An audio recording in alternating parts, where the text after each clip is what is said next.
Diop nee na ba fi yoon dang rek jol leen ngara le 13. Diop de ngi noonu. ay waay xoolal Diop de la mu andi. après le 13 bu ci nekk dina xam kan mooy kan kii kii. dafa mbër mi ni koy gis moom am na 4 kaw. Diop de du mbër mi ñu door mu daanu ci làmb. li muy wax noonu wax bu yàqu la te tontu bi le 13 la fii. bu la 13 Jole mooy ñëw Diop de ñëwul ne Jole mooy ñëw borom soo bi. waaw mi ngi soog a am combat mi ngi doog a bëri dafa am bëri. jàpp na sama tànk ma daan jàpp naa tànk daal. la fay xew. nee ko duñ ko wax dañ ko koy wan. te bii combat bi leen dong moo ci war muy duma daan te incha allah rabbi dinaa daan bu neexee yàlla suñu borom. bu lamb waxee dëgg du mën ak kii. ñaar ñoo xamante ni dañoo mel ni dañoo xiifante woon.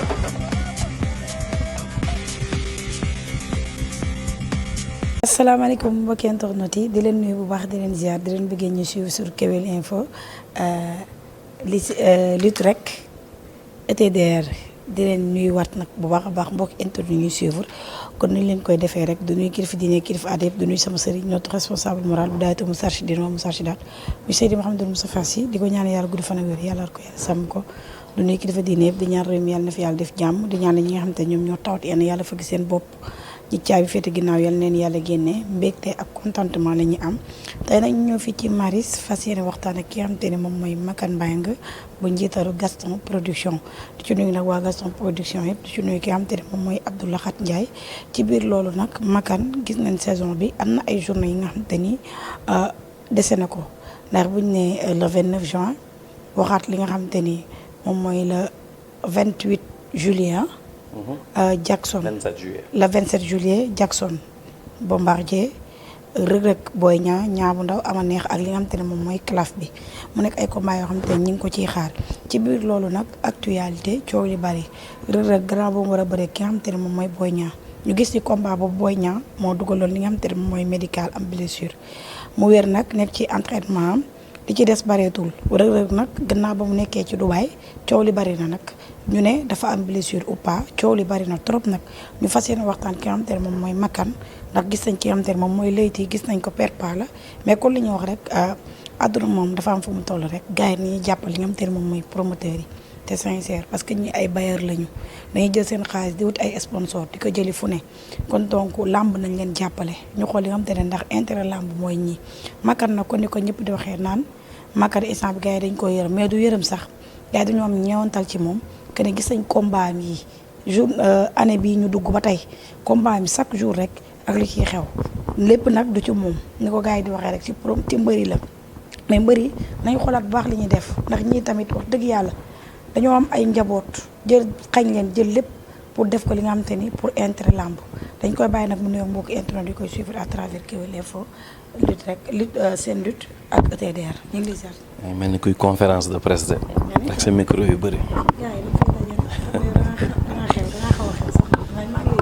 delloo ziar maa ngi nuyu ñëpp di ziar ñëpp di nuyu Kalla Kewel Info ETDR ak seen lutte TV di nuyu ñëpp ñu seetaan di ziar waa monde lamb nga bëgg ma sant la maa ngi lay sant di la gërëm. wala heure bi def émission nag mooy ruube mais ci biir loolu kon ni ma ko waxee rek gannaaw ba nga jógee ci combat Prince ak Modou Anta. mais combat boobu lan ngeen ci wax. Prince Modou Anta. waa jeex na ci jàmm.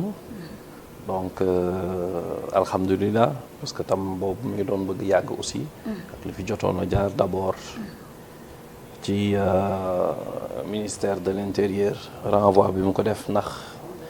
yenn problème yi ci amoon après bon ñu programmé waatoon ko ci bésum Lac de Guiers Ada Fass lu taxoon ñu bëggoon ko dugal foofu c'est parce que ama neex ak Niang bu ndaw ñoo fa doon bëre à la base mais suspension ama neex bi aussi mënul woon bëre foofu donc ak li xew le 23 février ñu ni nañ fa def Prince Modou Anta mais boobu comme ni ñuy fàttali ko rek CNG dafa tëjoon parce que état su waxee dara rek CNG du actif donc boobu doo mën a régulariser dara dañuy xaar ba ñu ibbi donc bu ñu ibbee le 1er avril ci lañ woo gars yi pour ñu ñëw régulariser mais benn partie bi ne woon parewul bon ci lu ñu waxante woon ñu joxe woon seen kàddu ba pare moo taxoon ñu programmé ko woon ci kàddu mais à notre grande surprise noonu la fa demee amul problème jàll na bëri nañ ko un mois après c'est kii jox ñu benn date nu mu tudd Malick président Malick pour le 4 mai.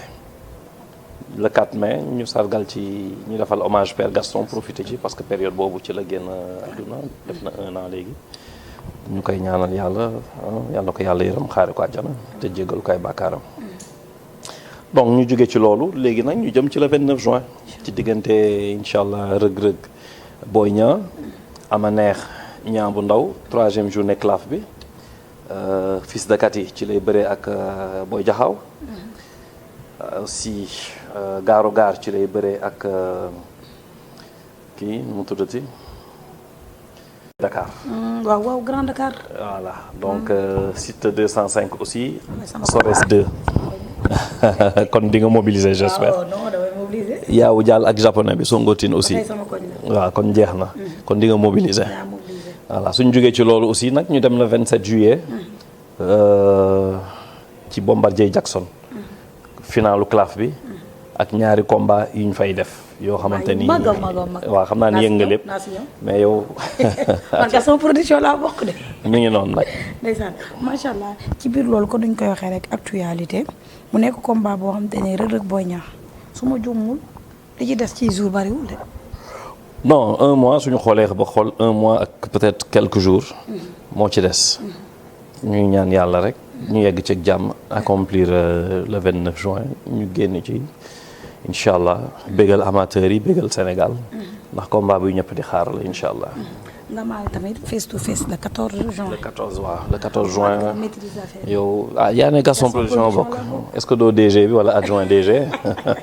adja ci biir loolu ba tey Makan mu nekk am loo xamante ne nag gis nañ fan yi macha allah waa làmb ñëpp génn xam nga am combat boo xam ne moom ñoo ko bokk na combat yu gën a neex ci saison bi. muy Reug Reug Boy Niang. coow li dafa bari avant lii ci côté Reug Reug ci côté Boy Niang dem nañ ba benn instant boo xam te ne chaque jour dañ naan dañ koo annulé ñu jékki-jékki waat Reug Reug du bëri mais tey yooyu noonu en tant que structure Gaston Production est-ce que lii yéen a ko doon xaar. non kenn xaaru ko xam nga am na yoo xamante ni moom kenn xaaru ko on se rappelle le 1er janvier 2025 ci la Boy Niang Reug Reug waroon bëre ci la Boy Niang blessé bu muy blessé. indi certificat médical moom tam européen ñu ne ko non du ci dal da ngay dem CNG nga yóbbu seen certificat ñu xool la docteuru CNG xool la sama docteur xoolaale la donc bu mu demee ci lañ ko xool ñu defloo ko ay analyse ak ay yooyu noonu ci lañ xam ni que Boy Niang dafa blessé donc ñu confirmer blessure am voilà ci lañ ko reporté donc ñu reporté ko jàppaat date. jàppaat date xaar ba kii bi jeex 3 mois yi jeex ñu woowaat ko mu dugal na guérison bi je pense 1 mois avant 3 mois yi di jeex mais comme il était à l'étranger CNG nanguwul loolu donc mu ni ko foog présence physique bi ñëw Boy Niang tam ñëw ca lañ confirmé mu dem ci docteur bi ñu xool ko effectivement ñu ni guérir na donc mën na dem bëri ci donc CNG ci la ñu woo ñu ni acca jàpp leen date fekk ñun jàpp leen date boobu ñun ñi ngeeg suñu 29 juin donc ñu ni ko le 29 juin lañ koy def mu indi woon polémique nag on a trouvé une solution toog ak ñoom waxtaan ba ñu trouver solution donc jox nañ leen ndàmpaay ba ñëpp xam nañ ko je pense pour ñu mën a bëri le 29 donc le 29 moom la ñuy xaar pour ñu bëri ko bu soobee yàlla. d'accord mais gannaaw xaalis bi kan nga ko doon Reug Reug. xaalis ban. Reug Reug nga joxoon ndàmpaay. waaw may def comme loolu la ñu exiger woon pour ñu mën a d'accord ci date bi. ñu accepter leen ko rek. d'accord mais ci biir loolu gis nañ coow li day woyale ci suuf parce que gisoon nañ fi Fadam waxoon na fi loolu gars yi andi ay coow naan dafa contre structure beeg yooyu ñu gisaat ay yeneen yi ci suuf que ni Reug Reug du bëri ba finalement ñu ne Reug Reug dafa am blessure mais loolu nan nga koy déggee parce que yow yu sew yooyu la nga ko dégg. gis nga ay coow moom yàgg na fi am man ba ma jëlee yëf yi ba léegi en 2021 je pense premier coow bi sax ñu ngi woon ci Balla Gaye Boy Niang bañ ñu naan am na kuy dugal médical ak am na ku dul bëreek coow loolu yëpp amoon na fi ba le 1er janvier boobu 2023 defe na mbëri ñëw jour boobu noonu stade bi mosul woon feesee noonu. en terme de d'encaissement góob ni promoteur mës na encaissé lu mel noonu. et puis journée bu neexoon la bon yàlla mayoon ci ndam Boy Niang. et puis coow loolu amul lu ko woon gënoon metti wala lu ko gënoon bëri. coow amoon na aussi ci Boy Niang ak Modou Lo. bëri woon na fi donc le 1er janvier 2024 boobu tamit ñoom tam bëri nañ ko. mu jàll ñu génn ci leneen. boobu on peut dire ni que Boy Niang am na ñuy wax ni que ci blessure la bëree woon. raison pour laquelle sax après ca la dem defi ay opération ba ñëpp foog ni ka tane na mais apparemment tanul woon ca la dugal médical bi pour mën a fajo bu baax def opération et tout.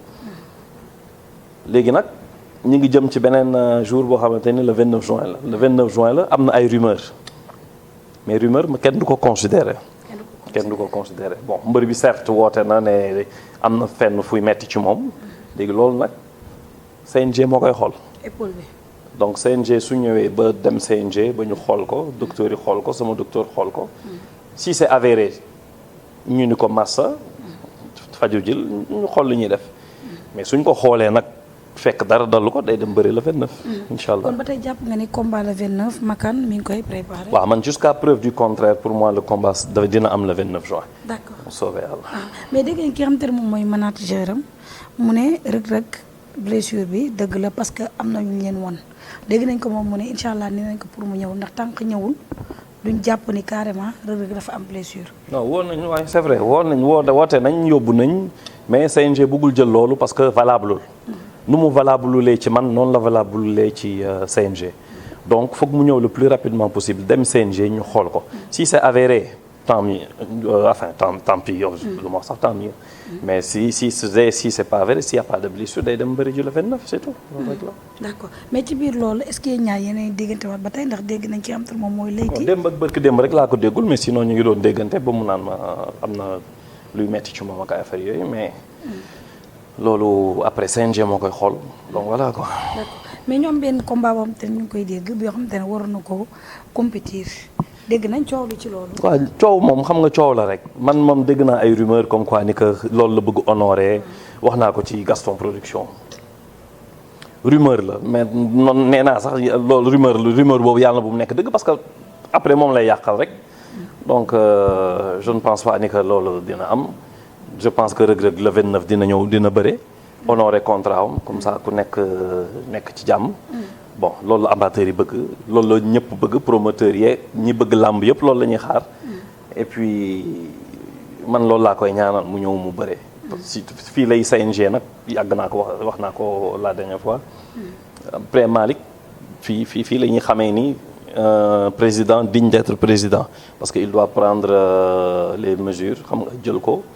ñu xam ni que kat coow su amee na jël coow li gérer coow li ba coow li fay.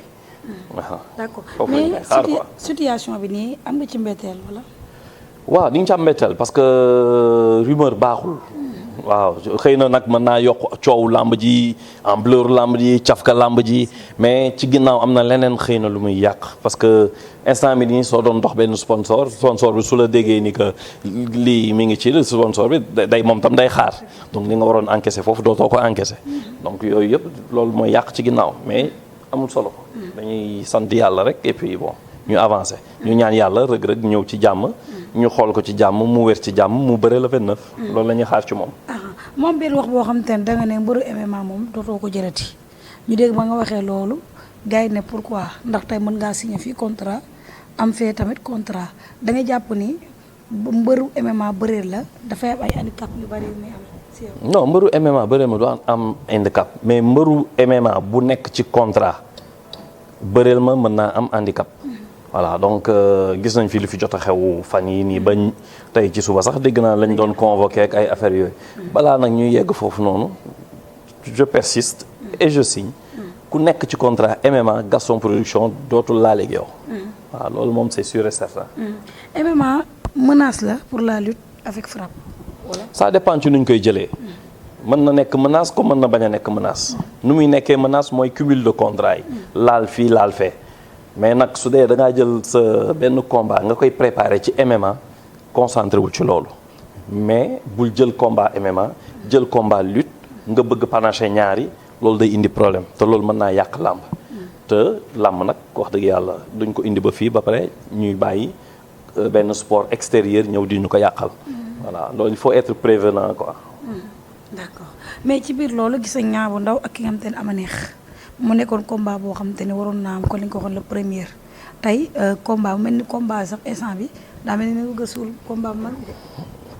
neex na de xam naa ni ñaari booy xiifante nañ muy ama neex muy Niang bu Ndaw Niang bu Ndaw xale bu ndaw la waaw nee na bañu ci dara ama neex nag moom nee na ko fii muus fi naanee ñeex waaw Niang bu Ndaw nag tontu na ko nee na ko man duma muus léegi nag le 29 incha allah lépp dina leer déjà démb ci face à face bi rek ils ont montré que am nañ envie bi ku ci nekk wan na ne que maa la gën a bëgg làmb ji maa la gën a soxla làmb ji donc dañ leen di xaar le 29 rek dina am beneen face à face boo xam ne le 14 la boobu booy gën a tàngati incha allah comme ça ñu xam ñaari mbër yi ci ban état dëggantaan la ñu toll.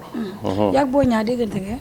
Boy Niang waaw tey ci suba rek ñu ngi doon laajte ay nouvelles man ko Boy Niang yow jàppal ni que làmb ji day am rek parce que man gisaguma benn luy médical wala leneen. donc fii daal moo tax. CNG war a def le plus rapidement possible convoqué ñu muy convoqué pour ñu mën a jàll ci leneen quoi parce que coow li moom su jëlee kii rek day kii te am na benn moment boo xam ne su ñëwee di bëgg dugal guérison loolu CNG dootu ko permettre donc mu teel a gaaw a ñëw rek jàll ci leneen mu defe naa mooy gën. mais yow kon da nga bëgg Reug gaaw a ñëw nii ngeen finaliser. dafa war a gaaw a ñëw. dafa war a gaaw a ñëw loolu mooy yoon. loolu mooy yoon.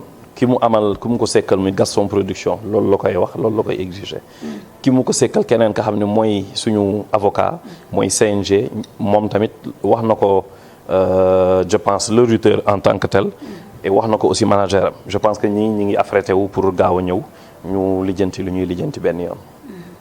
d'accord mais tamit Makan ci biir loolu tamit ci combat boobu noonu mu nekkoon combat boo xamante ni ñëpp ñu ngi koy xaar kon ñu ko wax rek ci affaire sponsor dina am ñu bari ñoo xamante ne mën nañoo téye seen tànk mais au cas où tey bu ñu demee ba jàpp ni sa waay dafa warul bëre ndax dafa am blessure est-ce que dina am lu mu yàqal Gaston Production.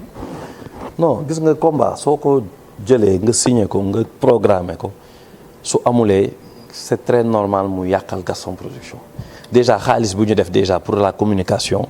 nga nar ko defaat pour beneen communication xoolal bu ñu njëkk renvoyé 1er décembre nga dem Abidjan nga dépensé fa li nga fay dépensé pour préparer ce combat le 1er janvier ñu annulé ko loolu gâchis la donc nga naraat defaat yeneen investissement pour defaat ay communication ñu nar ko repoussé waat loolu tamit day nekkaat beneen gâchis donc moo tax ma ni làmb su dee nii la nar a continuer dina yàq làmb promoteurs yi dinañ ndaw sponsors yi dinañ ndaw amateurs yi moom bu yaboo su boobaa ñu jéem a supporter kii rek ànd ak petit di tëgg ay lamb simple ndax lamb simple moom defe naa ni moom su dee nii lay continuer ñëpp fa lañ jëm.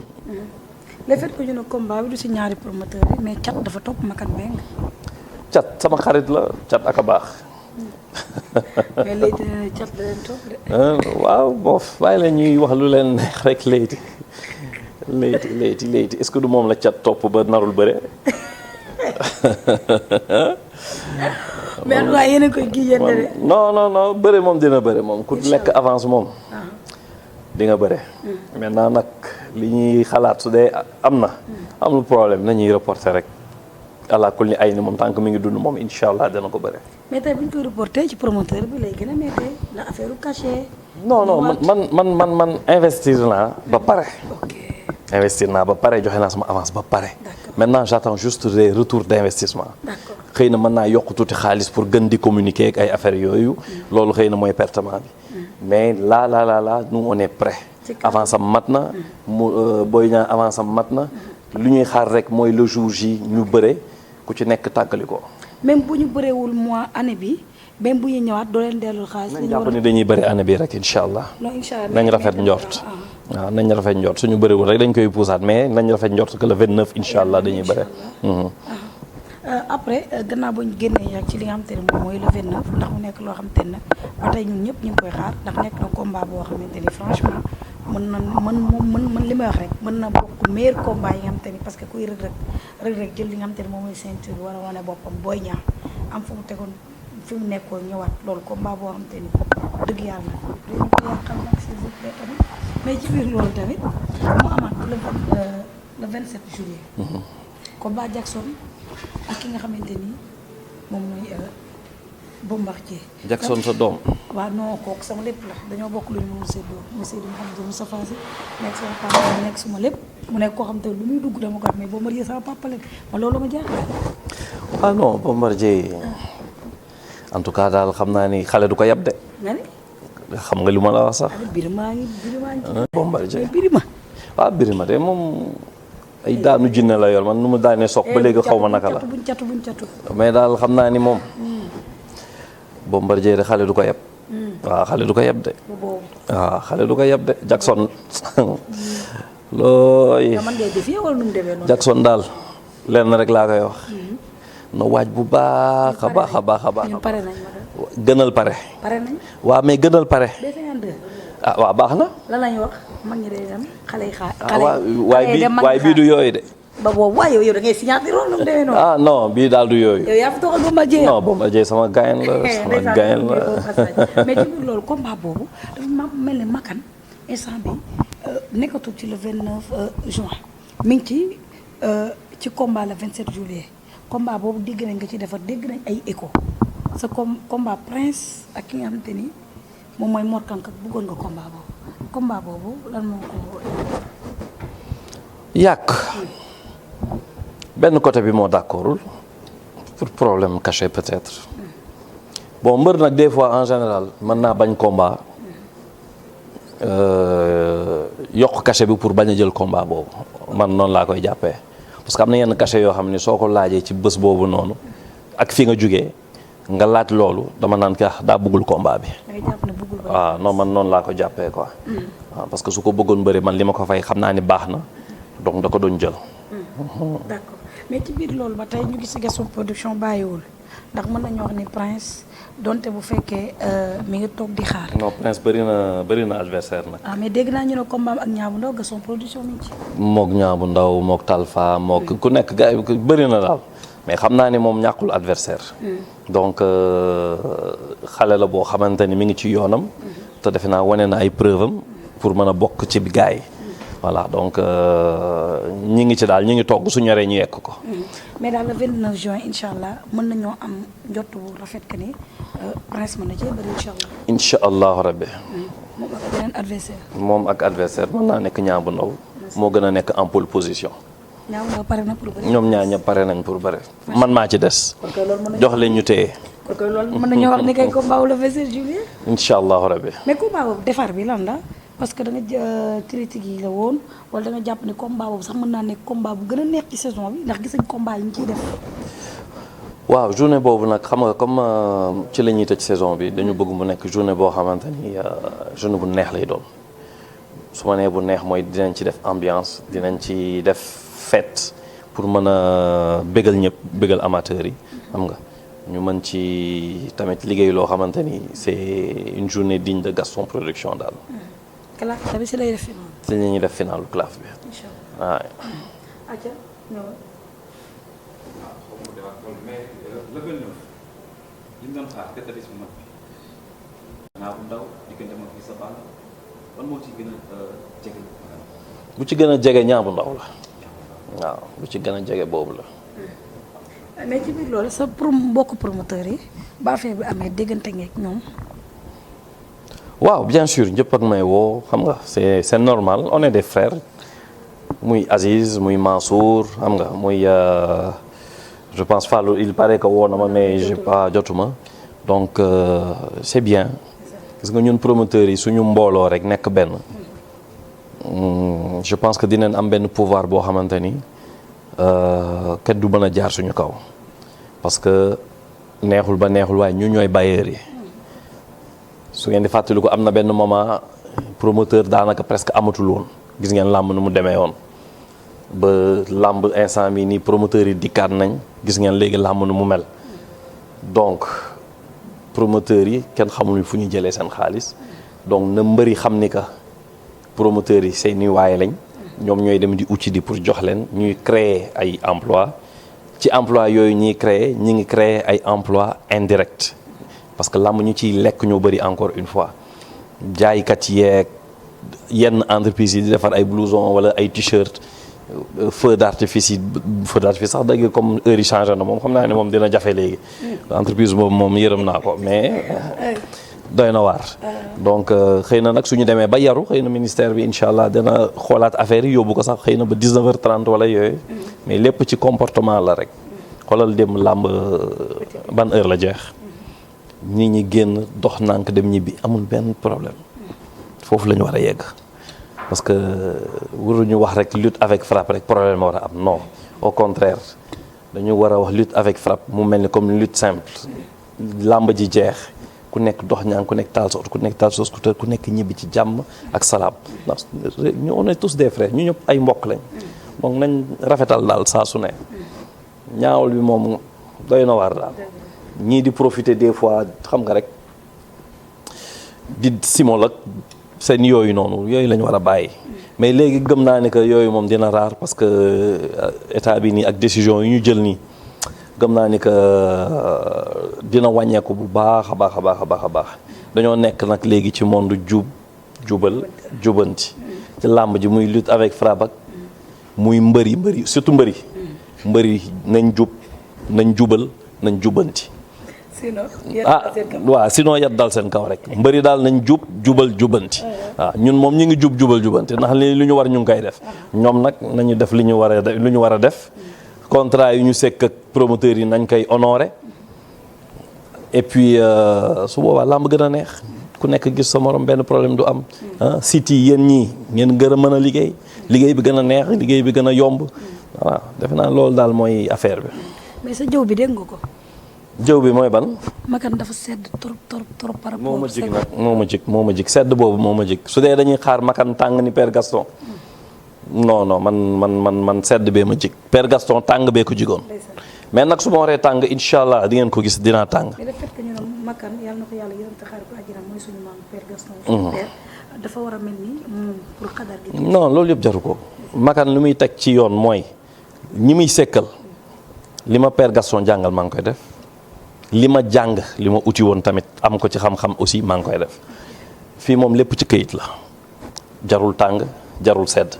loo jaarle ci yoon mu jaar ci yoon loo jaarle wul ci yoon du jaar ci yoon donc ay affaire de sedd ak ay affaire de tàng yooyu ay débat la xëy na ignorant yi ñooy wax yooyu en général mais li ñu war a xam ci làmb mooy heure signature contrat su amee mbër bi signé manager bi signé ma signé ñu yóbbu ci avocat bi mu denc parce que sama contrat yëpp damay yóbbu ci avocat bi mu denc en cas de wuyaa yooyu su amee ñu mën a ne avocat le contrat tel xool ko parce que mi ngi waaj a am problème su boobaa yëf yi dem ci yoon jeex na tàkk waaw jarul sedd jarul tàng jarul yooyu yëpp jaru ko fi man sama nature lii la moo ma jig nañ ma bàyyi ci sama nature voilà waaye fulla dañuy wax defe naa ni fulla bi am naa ko fayda bi am naa ko du ma nangu ku ma yab loolu moom mi ngi ci man. en tout cas maa ngi lay jaajëfalaat ba baax a baax ndax gis nañ temps amul mais rien que pour nous faire plaisir kon dañuy wax rek ñun ak yéen c'est la famille parce que à chaque fois bu ñu la woowee dañu koy yombal donte nag xat nga mais ñu ngi lay jaajëfalaat bu baax a baax sama ex bi.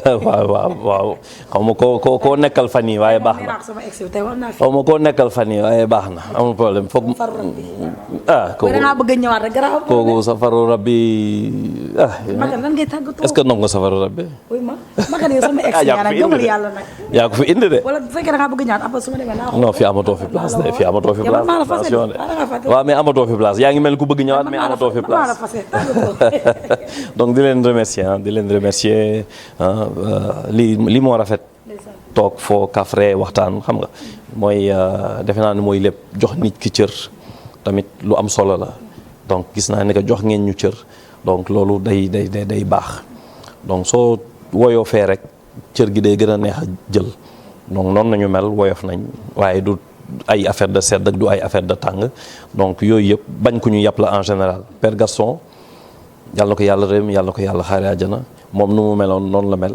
du ci làmb kase ci politique ak ci biir këram ak fépp noonu la meloon lu tax parce que buggul woon ku ko yàpp et puis buggul woon koo xamante ni da ngay bëgg jaar ci kawam la affaire yooyu moo tax mu doon jaarle noonu ci noonu la ñu yaree te loolu soo xoolee ba xool tax na sax xëy na ñu am respect ci man donc dañ ko ciy remercier au passage ci loolu parce que def nañu aussi yar boo xamante ni mën nañ dugg fu ne mën nañ dem fu ne donc loolu yombul ndax léeg-léeg nga gis koo xamante ni tamit kenn du ko accepter fépp ndax lan xëy na ñàkk yar gi teggin geeg ay affaire ak yooyu wala ci ay comportement moo tax nit ñi moom nañu simple rek nañu humble parce que humble dafa am solo nit day wàcce boppam nit warul rëy warul jaay doole fi kenn rek moo fi am doole muy yàlla te lépp lu am rek encore une fois lépp ay mbirum yàlla la bu kenn jël dara naan ay catak ay yu kenn xamul ak ay affaires yooyu certes que yooyu yëpp am na mais nañu jiital yàlla balaa dara di nuyu ñëpp di ziar ñëpp di leen sant di leen remercier encore une fois ci déplacement bi